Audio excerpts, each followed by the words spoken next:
Magandang araw sa inyong lahat. Ako nga pala si Binibining Margaret M. Montalya. Alam niyo ba na noong panahon 2020, biglang tumigil ang mundo. Pero kahit sarado ang mga paaralan, hindi tumigil ang ating pag-aaral. Bakit kaya? Ito ay dahil sa teknolohiya. Ngayon, papag-usapan natin kung paano nakatulong ang teknolohiya sa pag-aaral sa panahon ng pandemya. Noong kasagsagan ng pandemya, ang ating mga kwarto ay naging silid-aralan. Ang mga Google Meet, Zoom Meeting, Google Classroom at YouTube ang naging sandigan natin kung kaya't maraming salamat sa kanila. Isipin ninyo, kung wala ang internet, paano tayo makakapagpasa ng mga takdang aralin? Paano tayo makaka-attend ng mga online classes? Ang teknolohiya ang nagsilbing lifeline natin para ituloy ang ating mga pangarap kahit nasa gitna tayo ng krisis o pandemya.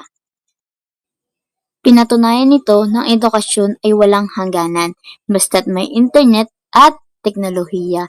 Ang teknolohiya ay isang malawak na instrumento. Pero paano ba natin ito lubos na magagamit bilang instrumento ng pagkatuto? Hindi lang ito para sa Facebook o Mobile Legends. Una, ito ay isang unlimited library. Kung may hindi ka maintindihan sa math, science o sa iba pang asignatura, isang search lang sa YouTube o Google, may explanation na agad. Pangalawa, ito ang nagtuturo sa atin na maging self-paced at independent learners. Pwede nating ulit-ulitin ang mga recorded lectures hanggang sa makuha natin ang lesson. Ang teknolohiya ay parang kutsilyo. Depende sa humahawak kung ito ay gagamitin sa pagbuo o sa pagkasira. Gamitin natin ito para palawakin ang ating kaalaman. Pero wait, huwag tayong pakampante. Ang sobrang paggamit ay nakakalulong. Kaya narito ang 5 tips para maiwasan ang paglulong sa paggamit ng teknolohiya sa buhay pag-aaral at mag-aaral. Ang unang tip ay magtakda ng time limit. Gumamit ng apps na nagpapaalala kung sobra na ang oras mo sa social media.